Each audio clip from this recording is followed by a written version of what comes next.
দেখুন, সৌরভ গাঙ্গুলি ম্যাক্সিমাম যেটা করতে পারে, একটা চায়ের দোকান বা একটা ছোটখাটো রিয়েল এস্টেট দিতে পারে। ওনার ক্রিকেট একাডেমিও চলেনি, সেখানে উনি কি করে স্টিলের বিজনেস করবেন, কি করে এত সব গুল মারছেন আমি জানি না। উনি ওনার নিজের ব্র্যান্ডটা খারাপ করছেন, এরপর দাদাগিরি লোকে দেখে সেটাও বন্ধ করে দেবে দেখা। এরপর মানুষ দাদাগিরিও দেখবে না যদি এই লেভেলে উনি মিথ্যা কথা, কারণ পশ্চিমবঙ্গের মানুষের প্রচুর সমস্যা।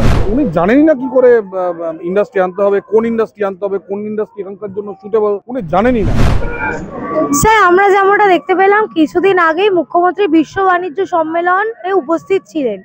সেখানে দাঁড়িয়ে তিনি শিল্প উন্নয়নের কথা বললেন। সৌরভ গাঙ্গুলিকে যে 1 টাকায় জমি দিলেন বলুন, কিংবা স্পেনে গিয়ে শিল্প উন্নয়নের কথা, কোনোটাই তো আমরা দেখতে পেলাম না। কি বলবেন? দেখুন, এটা তো পুরোটাই পলিটিক্যাল স্টান্ট। সৌরভ গাঙ্গুলি এখন ব্যবসায়ী হয়ে গেছেন। উনি দেখেছেন যে মমতা ব্যানার্জির সঙ্গে থাকাটা খুব দরকার।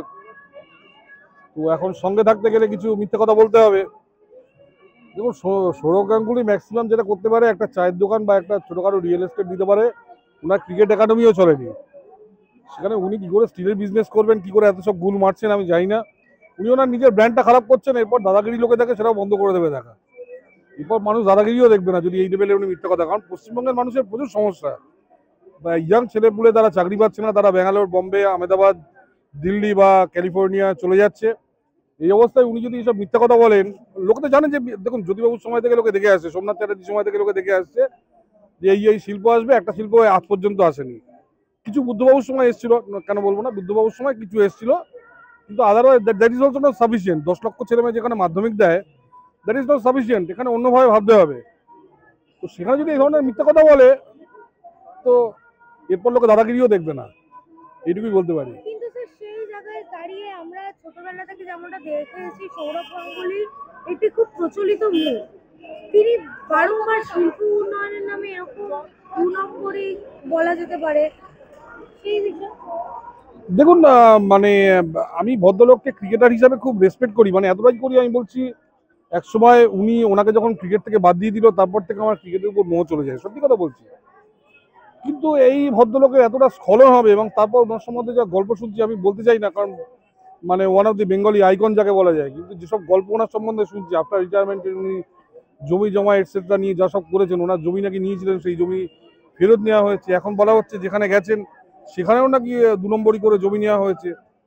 তো মানে খুব দুর্ভাগ্যজনক, মানে এইরকম একটা লোক, মানে এক সময় বাঙালি, কত বড় বড় সব বাঙালি এক সময় আসতেন, গত 30-40 বছর তো সেরকম বড় নাম নেই।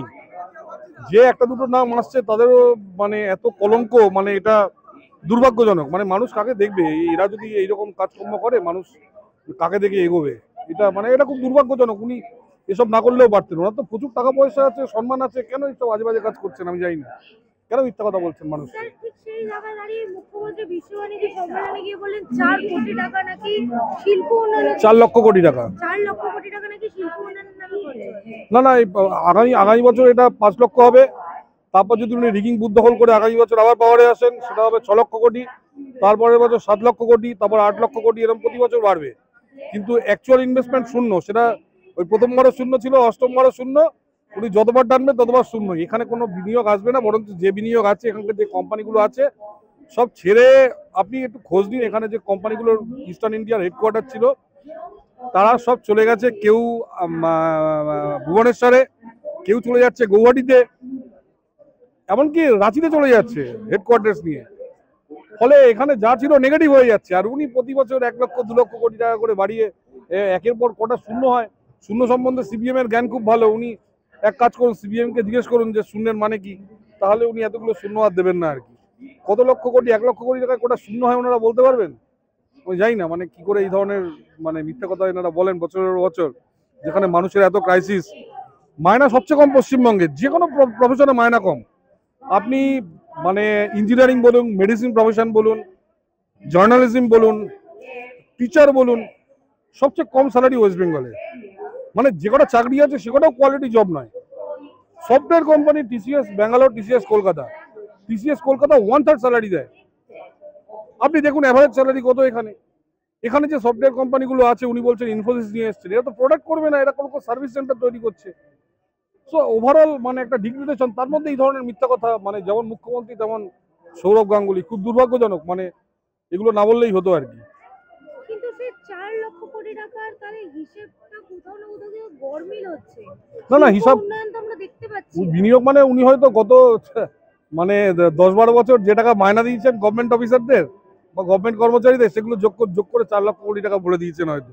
আমি জানি না কি করে এইটা অ্যামাউন্টটা আসে, মানে কি করে উনি বলছেন এত টাকার বিনিয়োগ হচ্ছে ইত্যাদি। আর কালকে তো দেখলাম বন্দে ভারত আসছে, সেটাও যোগ করে দিয়েছেন উনি। হ্যাঁ। তো উনি যে কোনো জিনিস এবার ওনার একজন আইএএস অফিসার আছে পেটোয়া, যিনি খুব মানে মিষ্টি মিষ্টি করে মিথ্যা কথা বলেন, মনে হয় তিনি ড্রাফট করে দিয়েছেন জিনিসটা। মানে টোটাল ব্যাপারটা দুর্ভাগ্যজনক এবং হতাশজনক, এইটুকু বলতে পারি। স্যার সেই জায়গায় দাঁড়িয়ে তাহলে তো মুখ্যমন্ত্রী কোথাও না কোথাও গিয়ে সাধারণ জনগণের মানে দ্বিচারিতা করছেন বলে মনে হচ্ছে না সাধারণ জনগণদের সাথে। দ্বিচারিতা, ত্রিচারিতা না চতুর্থচারিতা আমি জানি না, মোট কথা মানে কোনো চারণই নয়, মানে এটা সম্পূর্ণ দুর্ভাগ্যজনক এবং একটা কাটা খায় নুনের ছিটে বলতে পারেন আপনি, কাটা খায় নুনের ছিটে দিচ্ছেন উনি।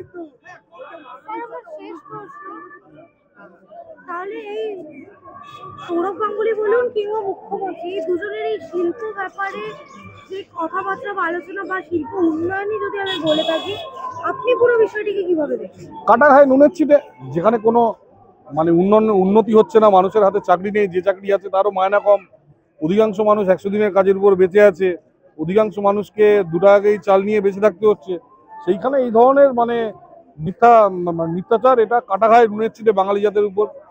মানে বাঙালি জাত শেষ হয়ে এসছে এবং এরা মানে শেষ পেরেকগুলো পোতার ব্যবস্থা করছে, এইটুকুই বলতে পারি।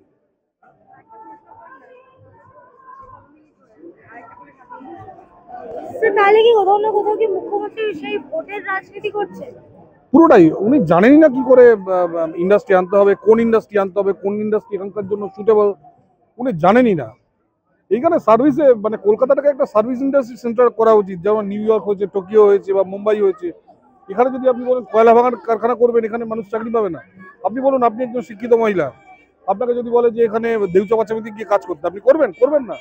এটা তো বুঝতে হবে প্রথমে যে মানে এখানকার মানুষ, তাদের যে কালচার, তাদের যে শিক্ষা, তার সঙ্গে প্যারিটি রেখে তো এখানে ইন্ডাস্ট্রিটা আনতে হবে। এটা বোঝার ক্ষমতা নেই, আমি এইটুকুই বলতে পারি, এটা বোঝার কোনো ক্ষমতাই নেই ওনার মধ্যে।